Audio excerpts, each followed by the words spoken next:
Assalamualaikum warahmatullahi wabarakatuh.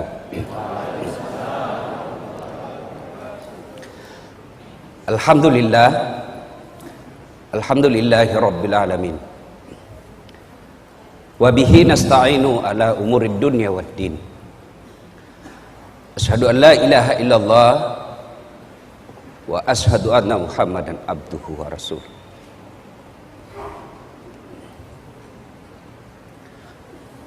Allahumma salli ala sayyidina Muhammad wa ala alihi wa sahbihi ajmain.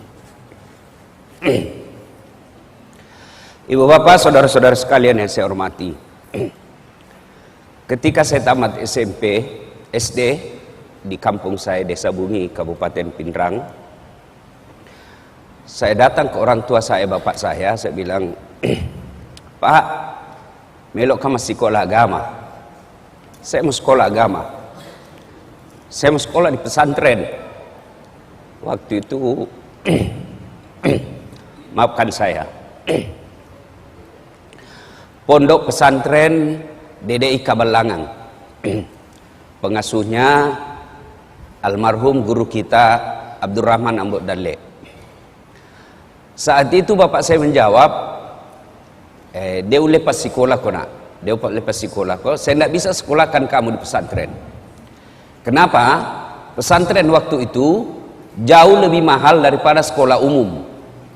Di pesantren kita harus bayar biaya kos,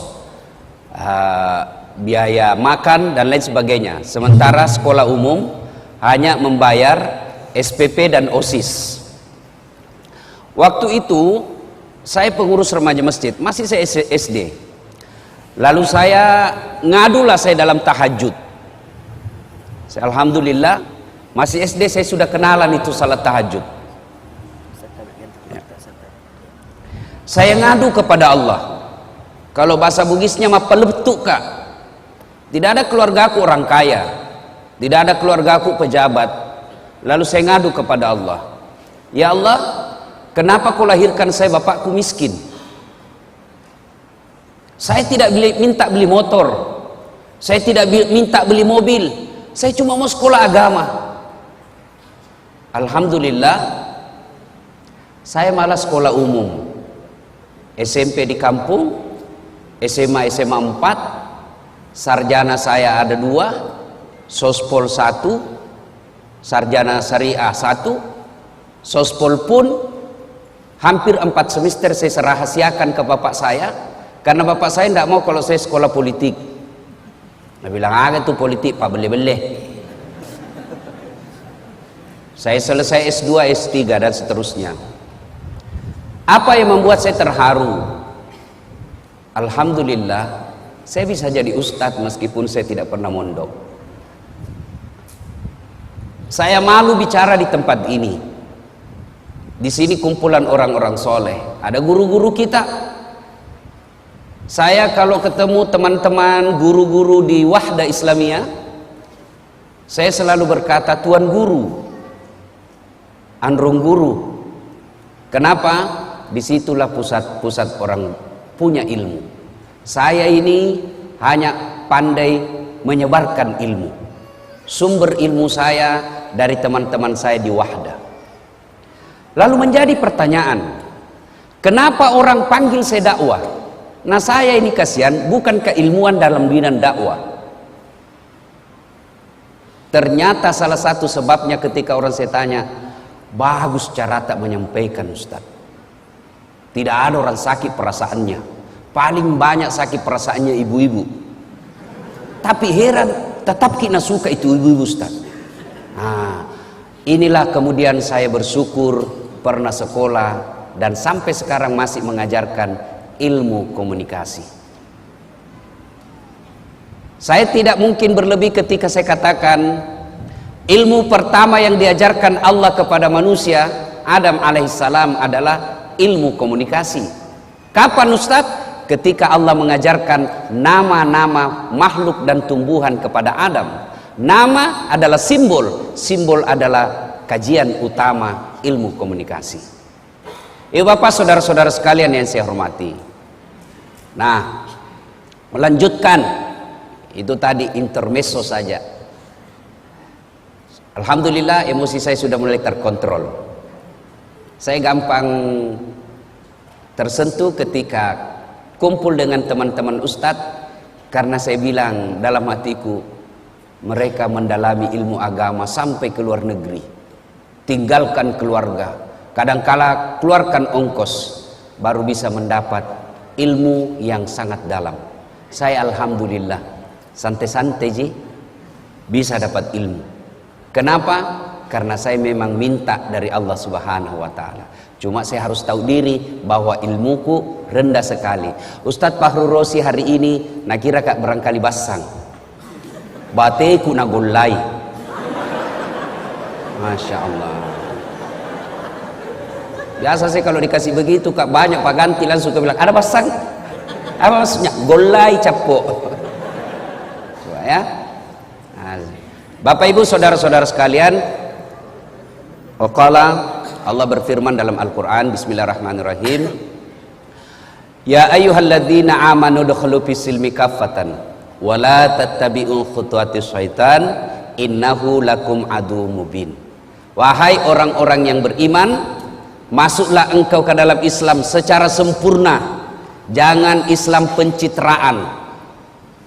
Sekarang ini kalau musim pilkada itu politisi penampilannya kala-kala ustad, rapat songkoknya, pakai serban, pakai gamis, nah bungkus dirinya serban putih, baru pegang tasbih besar, foto pasang baleho 4x6, kala-kala penampilan Ustadz Dasat.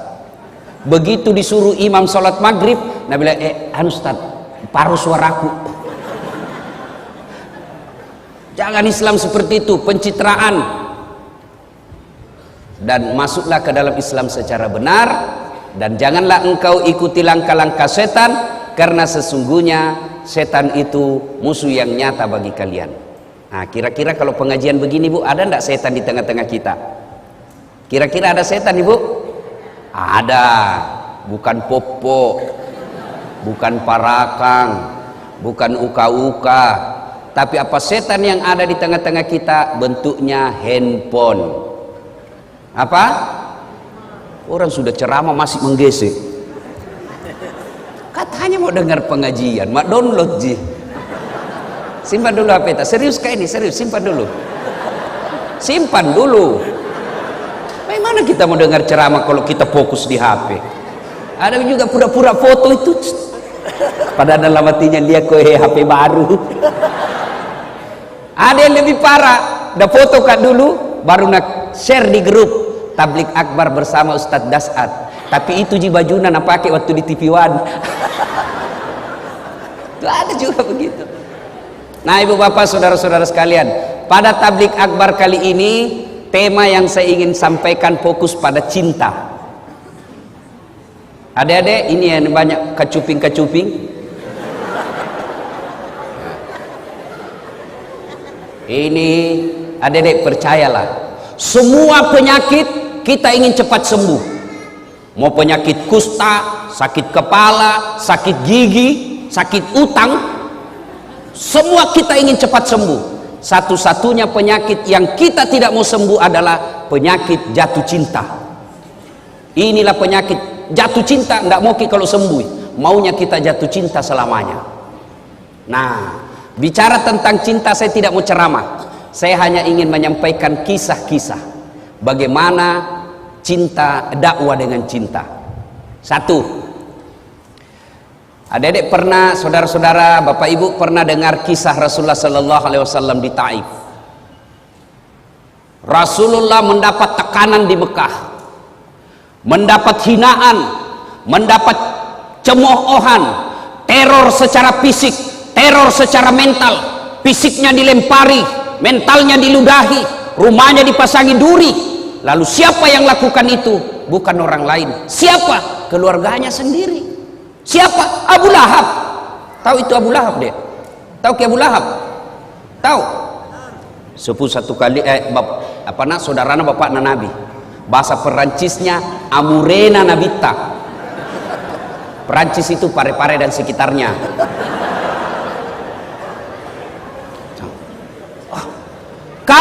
lain yang teror kita, bos, bisa dilawan. Kalau orang lain yang menghina kita, kita bisa aja berkelahi. Tapi ini paman kita.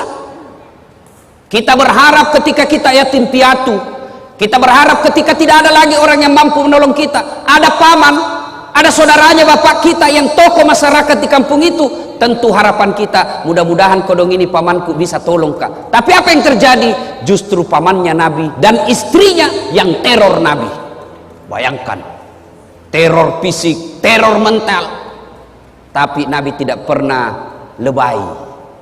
Tidak pernah kita dengar Nabi cuti jadi rasul. Karena tekanan-tekanan akhirnya cuti 1 bulan. Tidak pernah. Lalu dalam desakan dan hinaan seperti itu, Rasulullah Sallallahu Alaihi Wasallam ke Taif. Saya waktu terakhir ke umrah, saya sempat ke Taif. Itu Taif, kita naik tebing-tebing gunung. Kemudian sampailah kita di Taif. Nabi sampai di Taif, waktu itu jalan kaki. Saya naik mobil masih hampir 2 jam. Itu pun ada teman saya mabuk. Kenapa? Ular tangga. Naik lagi. Anak-anak zaman now tidak tahu ular tangga. Kita dulu waktu tak kecil, ular tangga, ular tangga. Kalau dapat tangga naik lagi. Begitu dapat ular, turun begitu deh. Coba, masya Allah. Sampai di Taif, apa Nabi lalu sampaikan? Nabi lalu sampaikan keinginannya. Saudara-saudara sekalian, minta pertolongan. Ya, saya ajak kalian ikut beriman kepada Allah. Jangan sembah kecuali Allah. La ilaha illallah Muhammad Rasulullah. Bagaimana reaksi orang Taif? Masya Allah. Orang-orang tua di Taif nak kumpulkan itu anak-anak. Anak-anak bocah, ABG. Dia bilang, piku lempar itu, lempari.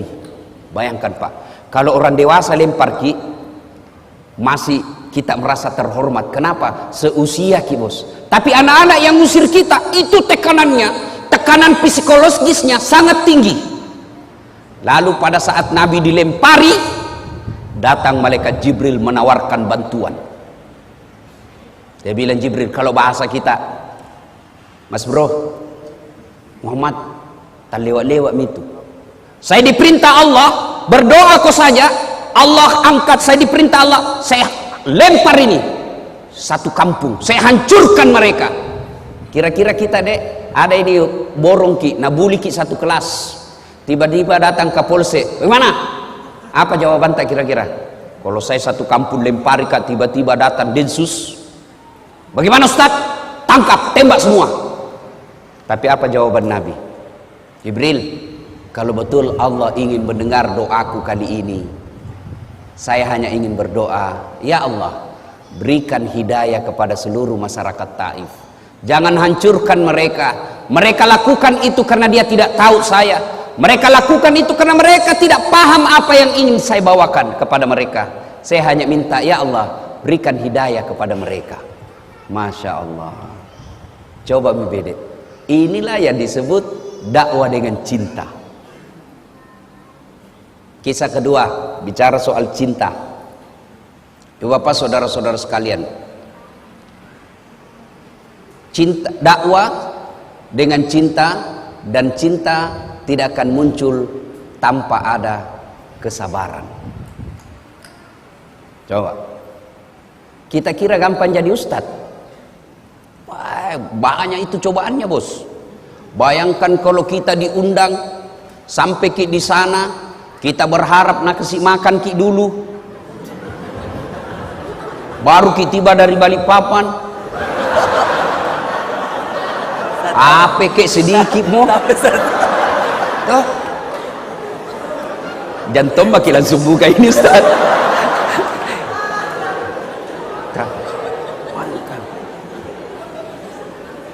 Coba, tidak gampang jadi ustadz. Belum lagi saya pernah diundang ke Pulau Kijang, Pulau Kijang Sumatera, Riau, tapi pedalaman. Waktu nak telepon kak, Assalamualaikum Ustaz. Waalaikumsalam. Betul Ustaz Dasat, betul sekali. Kenapa ki? Kami ini orang Bugis yang ada di tanah Sumatera, Pulau Kijang. Oh, ringkas kisah, merenung ki kasih Ustaz loma ceramah ke Kampota. Bugis. Oh, jago ini orang Bugis ini. Ya, jadi Saya minta tolong jelaskan bagaimana ke sana. Dia bilang, Ustadz, naik pesawat dulu ke Jakarta, dari Jakarta kemudian ke Jambi, dari Jambi menyeberang speed ke Pulau Kijang. Saya bilang, berapa lama naik speed? Tidak sampai 2 jam Ustadz. Loh, sama aja di Kalimantan ini. Oke lah. Begitu saya sudah naik di speed, ternyata bukan speed, apa? Katinting. Bilang, itu speed itu kan yang cepat. Ini katinting. Tok. Hatiku bilang, mulai mak jengkel di situ, mulai mak jengkel. Sudah. Tanam mak, astagfirullah. Saya lihat jamku, 1 jam lebih, astagfirullah. Begitu 2 jam, belum sampai. Dalam hatiku Nabi bilang ini, tidak sampai 2 jam, 2 jam ini. Sampai 5 jam, belum sampai. Langsung aku bilang, Daeng, kita bilang tidak sampai 2 jam. Nah 5 jam ini belum sampai. Nabi bilang, tak gampang kak kasih Ustaz. Maafkan saya Ustaz. Kenapa? Ini sebenarnya hampir 9 jam. Wah, la ilaha illallah. Saya bilang, kenapa tidak terus terang? Supaya saya sediakan fisik dan mental. Apa dia bilang? Kalau saya jujur Ustaz, pasti Ustaz tidak mau datang. Itu kuncinya adalah kesabaran. Itu baru perjalanan bos, belum lagi diri honor. Ada togi yang tipu Ustaz itu. Masuknya Ustaz, tapi Ustaz sampai pagi saya kirim di rekening tak. Oh iya siap. Sampai sekarang nggak dikirim-kirim. Betul ini Pak, ada juga dan itu pejabat. Bayangkan itu mentalnya pejabat Indonesia, Ustaz saja netipu. Belum lagi yang potong, lebih banyak ngambil daripada kita. Khutbah Jumat biaya rutin 200.000. Begitu sampai di rumah, deh 50.000 di sini. Bayangkan lebih banyak ngambil dari kita. Coba bayangkan, itu kisah-kisah perjalanan dakwah. Apalagi belum lagi yang nak kasih kotak kosong, kwitansi kosong. Selesai terutama di kantor-kantor. Selesai mungkin ceramah tabis tas kwitansi. Berapa? Kasih kosong saja Ustaz. Aku bilang jangan ambil semua. Bayangkan kalau saya tanda tangan kwitansi kosong. Nah kasih ke 1 juta baru nak tambahin 01. Di belakangnya 10 juta nambil. Baru nak kasih ke 1 juta 9 juta nambil. Maka saya bilang jangan bos, ambil semua. Kalau saya tanda tangan saya ikut berpartisipasi dalam kebohongan. Itu tantangan dakwah. Lalu apa yang membuat saya kemudian tenang? Saya bilang, berapa tong ini? Siapa ini? Dasat Latif. Masih banyak dosanya. Masih cinta dunia. Masih mau poligami. Kenapa kita ketawa ibu? Daripada saya bilang tidak baru dalam hatiku iya. Munafik namanya. Mau tapi tidak berani.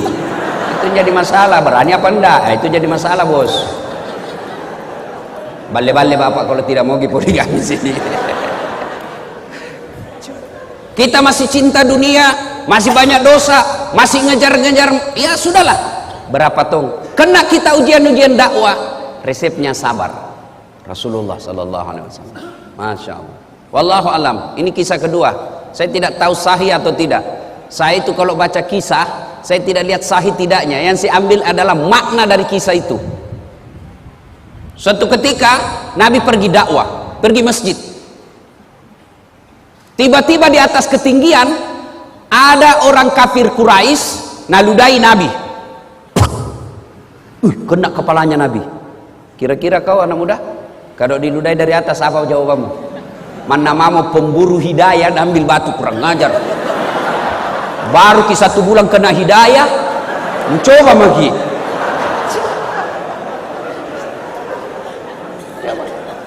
Nabi begitu diludai, Nabi lihat ke atas dan senyum. Apa dia bilang? Bos, salah tempat ludahmu. Kepala aku nak kena, tapi tidak apa-apa ji. Fish. Lewat lagi besok Nabi. Di tempat yang sama, waktu yang sama, ditunggui memang gini, diludai lagi. Kena lagi Nabi, dia bilang ji Nabi, tidak apa-apa ji bos, aku maafkan kau. Ketiga kalinya, hari ketiga, masih begitu. Besoknya lewat Nabi, tidak ada mina, tunggu-tunggu Nabi. Mana langgananku ini? Biasanya ada ludaika di sini. Oh, sampai Nabi tanya, siapa kenal si fulan? Oh ya, di mana rumahnya? Biasanya saya lewat situ ada ludaika. Tidak tahu kenapa ini tidak ada. Oh, dapat informasi. Malah saya Nabi, sakit dia ya Rasul. Kamasian aku dong. Akhirnya Nabi pulang ke rumahnya dan berkata kepada istri beliau, ya Ummul Mukminin Khadijah, ada roti? Ada. Ada kurma? Ada. Bungkus sih. Mau ke kemana ya Rasul? Mau pergi lihat langgananku. Sakit kodong. Sampai dia ketuklah rumahnya itu orang ludaik Nabi. Assalamualaikum. Siapa? Muhammad. Muhammad siapa? Langgananmu bos. Mati. Mak dah maki. Datang Muhammad balas dendam ini. Selesai dia bilang, saya tadi lewat di tempat biasa. Saya cari-cari kita tidak ada. Rindu-rindu tuh nggak kurasa dengan ludata. Ternyata sakit ki bede. Nah, ini ada roti saya bawakan ki, ada kurma saya bawakan ki. Kita makan, saya doakan ki mudah-mudahan cepat sembuh. Masya Allah. Mendengar ini, apa jawabannya ini orang tadi yang teror secara fisik dan mental Nabi? Apa dia katakan? Dia bilang, Abu Jahal saja yang sewa saya untuk teror kamu, tidak datang lihat saya sampai sekarang. Justru kamu orang pertama yang datang membesuk dan mendoakan saya. Luar biasa akhlakmu ya Muhammad. Masya Allah. Akhirnya apa? Ini orang menyatakan, saksikan ya Muhammad, la ilaha illallah Muhammad Rasulullah. Tiada Tuhan selain Allah dan Muhammad adalah utusan Allah. Saya tidak persoalkan ini kisah sahih atau tidak. Jangan lagi nanti share nabuli lagi di Facebook. Itu ustaz palsu. Sudah aku kasih tahu ki. Saya tidak persoalkan sahih tidaknya ini kisah. Yang saya ingin ambil adalah makna dari kisah itu. Pelajaran yang ingin kita ambil. Dulu waktu saya kecil ada buku yang selalu saya baca, kisah berhikmah. Kita ambil hikmah dari kisah itu. Inilah cinta harus dengan kesabaran. Tidak mungkin ada cinta kalau tidak sabar. Termasuk ibu-ibu. Kalau tidak sabar ki menghadapi suami kita, jatuh itu cinta. Nah, mau ki bicara tentang cinta yang hebat, Masya Allah. Ada seorang wanita, kembali lagi. Ini saya baca kisahnya, ternyata didaifkan hadisnya. Siapa dia?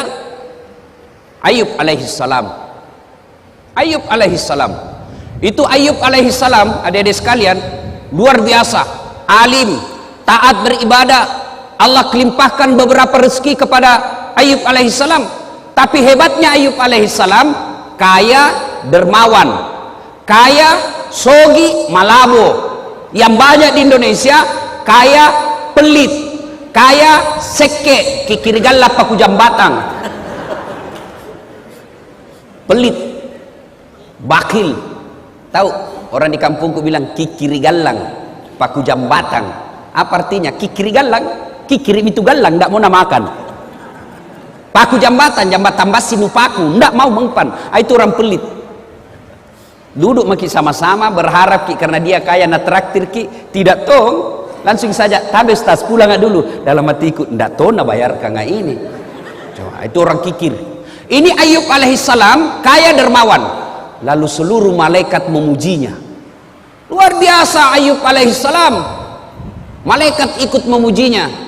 Satu makhluk Allah yang cemburu. Siapa? Iblis laknatullah alaihi. Nabi bilang Iblis, tunggu dulu Tuhan. Dia begitu Ayub, baik agamanya, taat beribadah, dermawan, karena dia kaya. Coba kalau dia miskin. Tidak begitu. Allah berfirman, saya lebih tahu dari kau Iblis. Dia bilang tidak memang toh. Iblis dia bilang kalau begitu Tuhan, kasih saya kesempatan menggoda ini Ayub. Allah kemudian silakan. Satu, jangan cabut nyawanya. Siap. Akhirnya apa? Ayub alaihissalam terbakar seluruh hartanya. Kebun-kebunnya musnah. Binatang-binatang ternaknya mati karena penyakit. Begitu miskin, datang iblis. Ayub masih bersikir, dibisik. Ayub, sudah mau apalagi kau puji-puji Tuhanmu? Bayangkan ambil hartamu. Jangan kau puji-puji Tuhanmu. Apalagi Tuhan apa itu Tuhanmu? Apa kata Ayub alaihissalam? Bos, yang kau banyak bicara di situ nah? Bukan begitu di hadis, bukan. Ini bahasa Ustaz. Supaya enak didengar, bos. Tuh, bayangkan kalau lapar kita baru serius sekali, tambah lapar orang. Tuh. Nah. Makan dulu Pak. Akhirnya apa? Apa kata Ayub? Dengar baik-baik adek. Dengar baik-baik ibu. Alhamdulillah, sempakah kaya, sempakah punya kebun, sempakah punya binatang ternak. Banyaknya orang kodong sampai sekarang tidak ada kebunnya, tidak ada ternaknya. Ini harta titipan Allah. Inna lillahi wa inna ilaihi rajiun. Allah yang kasih saya di dunia, Allah ingin ambil, silakan. Yang penting lebat Tommy. Nabi bilang orang Bugis, taruh meti ke pura muir rede. Oh, Nabi bilang kalau bahasa kita, dia bilang kira-kira kalau bahasa kita ya, apai. Dia bilang itu iblis, apai. Masih mau kok? Hebat gitu. Nabi bilang tidak. Itu Ayub begitu karena dia anaknya. Coba kalau tidak ada anaknya. Allah berfirman tidak ada anaknya atau tidak, dia taat. Akhirnya apa? Wafat lagi anaknya. Datang lagi iblis. Bos, sudah itu kau sembah Tuhanmu. Bayangkan, dari ada hartamu nambil mi, sekarang anakmu lagi nambil, sudah mi. Apa kata Ayub alaihissalam? Jangan kau banyak bicara di situ deh, bosan kuliah kok. Coba, alhamdulillah sempat kau punya anak. Banyaknya itu orang kodong bertahun-tahun sampai tua tidak punya anak. Alhamdulillah ada anakku. Setan tak kancing, tapi dia jujur lagi sama Allah. Tidak memang Tuhan. Coba kalau dia sakit, tidak mungkin dia begitu. Allah dia bilang saya lebih tahu sehat atau sakit, dia tetap sabar beribadah kepada. Akhirnya apa? Dicoba lagi Ayub alaihissalam dengan apa? Penyakitnya tidak tanggung-tanggung, seluruh anggota tubuhnya dimakan ulang. Kira-kira kalau sekarang penyakit kulit tingkat paling tinggi, bahkan riwayat yang saya baca itu kelihatan itu sedikit tulang-tulang pipinya apa itu di sini karena habis dimakan ulat. Ayub alaihissalam datang lagi di iblis. Bayangkan Tuhanmu nambil hartamu, nambil anakmu, sekarang kau lagi nak kasih sakit. Sudah mi. Apa kata Ayub alaihissalam? Bosan-bosan kuliah kok, tidak berhentimu datang sama saya. Tidak ada apa-apanya ini. Masya Allah, puluhan tahun saya sehat. Masa gara-gara penyakitku yang baru sesaat ini saya lalu melupakan nikmat Allah? Tidaklah. Inna lillahi wa inna ilaihi rajiun. Lalu datang lagi istrinya. Dia bilang apa sama istrinya? Istrinya bilang apa? Bang, berdoa maki sama Tuhan, minta ki supaya berhenti penyakit tak.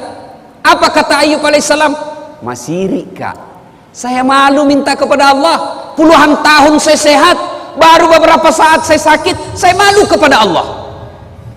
Lalu iblis tidak putus asa, dia datangi lagi Ayub alaihissalam. Gagal dia goda Ayub, maka dia datangi istrinya. Istrinya dihasut. Maka ibu-ibu hati-hati. Biasanya setan mati akal hadapi suami, tapi dia masuk sama istrinya. Suaminya mau pergi sedekah, mau bantu sahabat pemburu hidayah, dia mau kasih uang sumbangan 500.000, sudah ada di dalam dengan amplop. Tiba-tiba dilihat istrinya, Pak, kenapa ada ini uang 500.000? Mau di apa? Ada itu anak muda kodong mencari hidayah, mau saya kasih di sumbangan beli Quran. Dia bilang, talekan ini sok kaya. Apa orang lagi itu ada anak gue beli kaki pulsa. Akhirnya gagal bersedekah. Kenapa? Godaan setan dunia dalam bentuk istri lebih besar daripada godaan yang tidak kelihatan. Itu Nabi bilang orang di kampungku setan mak bulu-bulu. Susah diusir. Kalau setan yang tidak kelihatan baca basmalah lari. Kalau istri tak dibacakan Yasin, Nabi bilang, kok kira kak mati? Coba. Sampai-sampai ada bapak-bapak ditanya sama istrinya, ada warna kau suruh simpan di bawah tempat tidur. Didapat sama istrinya.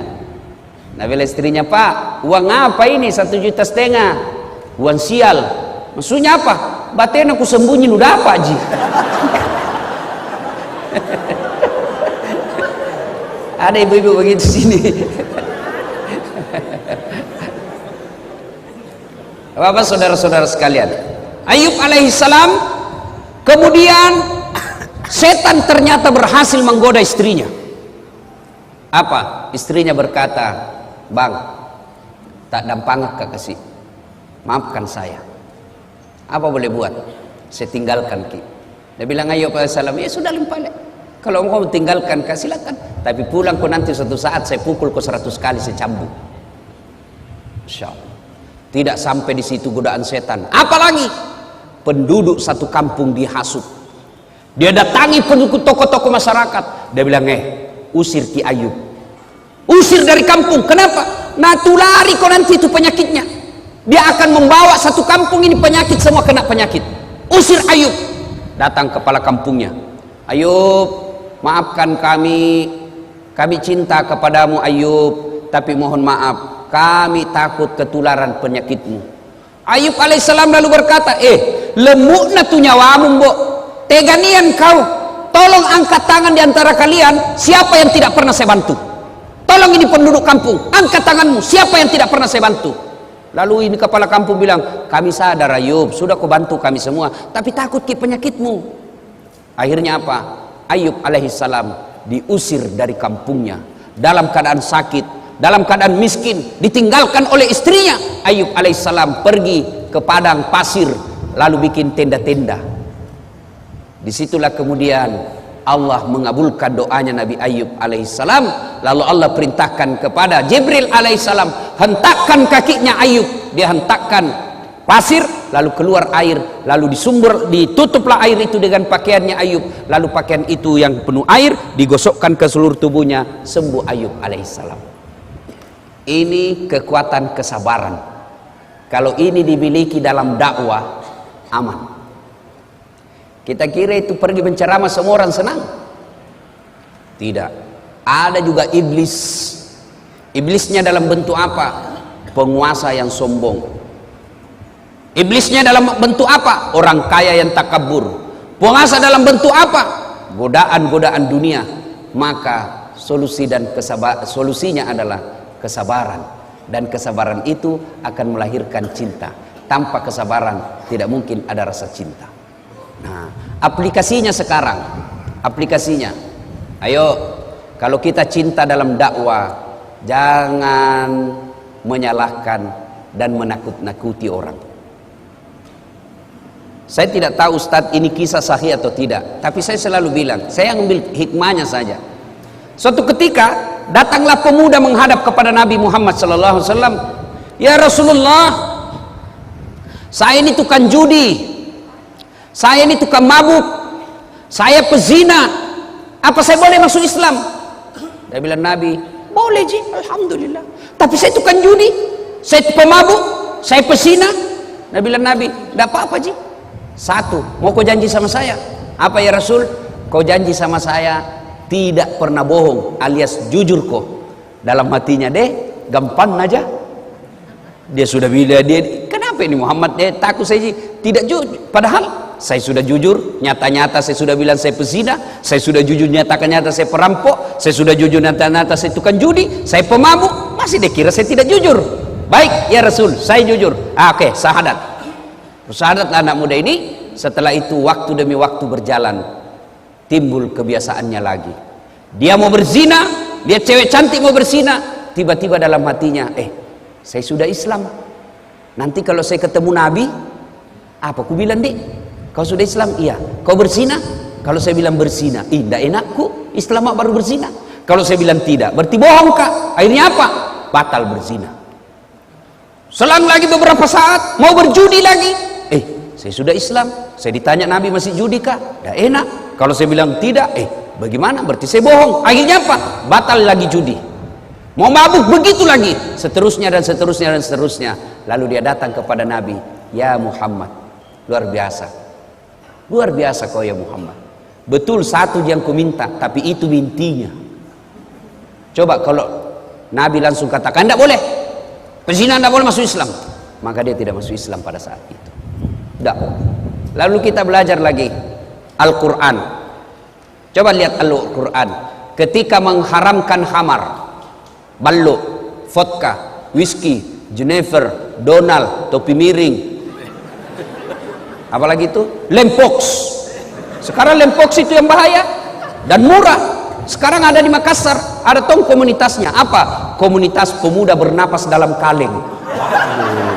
Hancur juga ya anak muda ini. Lempox nah campur lem tikus. Apa nak bilang? Cemen lumen. Masa baru 1 botol teler mako? Itu teman tak tahu aja gona sampai masuk di got. Anak muda sekarang malu dibilang kampungan.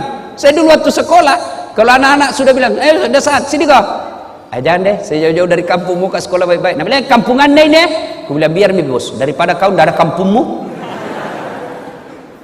Nah, coba kita lihat pelajari itu ayat tentang khamar. Ketika Allah haramkan khamar, kan tidak langsung. Pada saat itu orang-orang Arab kafir jahiliyah waktu itu bukan cuma dia minum itu khamar, dia mandi. Dia mandi itu khamar. Begitu hobinya dengan khamar. Turun ayat. Ayat pertama tentang khamar. Apa? Disentuh dulu akalnya. Khamar itu ada manfaatnya, juga ada buruknya. Tapi ketahuilah keburukannya jauh lebih besar daripada kebaikannya. Ini peringatan bagi orang-orang yang berpikir. Mulai berpikir, oh ya tahu ada baiknya, tapi lebih banyak jahat keburukannya. Akhirnya mulai jalan pikirannya. Lama turun ayat kedua.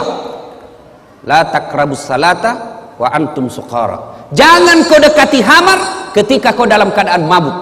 Artinya apa? Yang tadinya orang Islam sudah masuk Islam, yang tadinya orang kafir masuk Islam, 5 kali sehari semalam sholat, artinya 5 kali tidak boleh mabuk. Maknanya dalam sehari makin jauh dia dari khamar.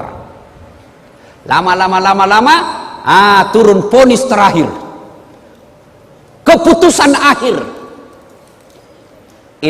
Innamal khamru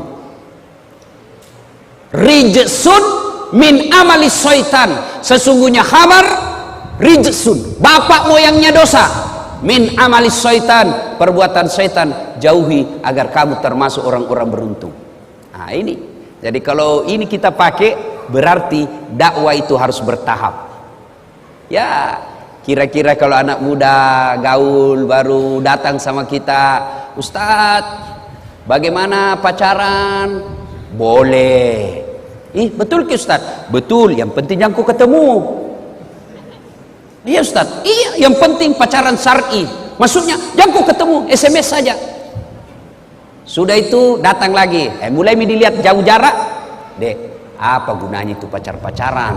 Kasih habis pulsa, bikin pikiranmu mumet, bikin hayalanmu berdosa. Sudah jangan saja. Lebih baik kau langsung lamar. Tapi tidak ada pekerjaanku.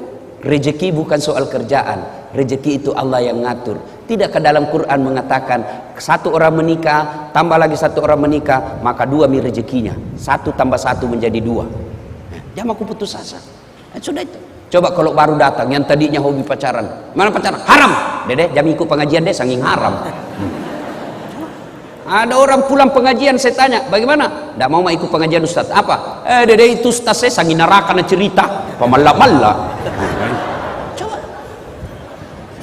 Coba kalau yang tetangga datang ke gedung apa? Menyentuh kamu berdosa, Tuhan ingin mengampuni, puji haleluya. Habis lagi dosanya. Datang saja, habis lagi dosanya. Kita khutbah Jumat sangi neraka, bakar, dibanting, ditusuk pantatmu, dipijit lehermu. Nabi anak muda, dede pamalak-malak. Dede. Coba. Ya. Nah, ibu bapak, saudara-saudara sekalian, terlalu banyak saya bicara, nanti terlalu banyak salahnya. Nanti kalau ada salah Ustadz Fahrul Rosi yang akan meluruskannya. Demikian pada intinya Rasulullah berhasil menyampaikan dakwah dan sampai kepada kita ajaran-ajaran Islam ini karena disampaikan dengan cinta. Kalau kita berdakwah dengan cinta, maka insya Allah tidak ada yang menjadi musuh kita. Ya, salah boleh kita berbeda pendapat, Dek, boleh. Saya itu sepanjang perjalanan jadi dai, saya tidak senang membahas masalah khilafiyah, ikhtilaf, perbedaan pendapat ulama. Saya tidak senang.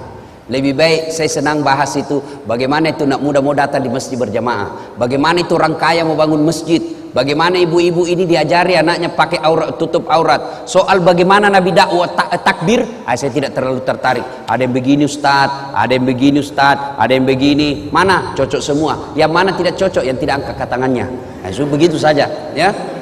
Saya dalam ini boleh kita berbeda, boleh. Saya dalam mazhab dakwah saya, metode dakwah saya tidak terlalu tertarik membahas yang begitu-begitu. Saya lebih senang membahas bagaimana orang-orang ini mau datang ke masjid, mau bersedekah, mau menghindari gosip, ya. Sekira itu. Demikian Bapak saudara-saudara sekalian, mohon maaf yang sedalam-dalamnya jika ada kata dan kalimat yang tidak berkenan. Kita bisa lanjutkan nanti dalam sesi tanya jawab. Insya Allah Anda bertanya, saya jawab. Bagaimana kalau tidak tahu Ustaz? Saya tetap jawab. Apa jawabannya? Saya tidak tahu. Masa saya mau tahu semua, bukan nggak saya kamus. Cukup Ustaz? Alhamdulillah ya. Demikian, mudah-mudahan ada manfaat. Lebih dan kurangnya mohon dimaafkan. Assalamualaikum warahmatullahi wabarakatuh.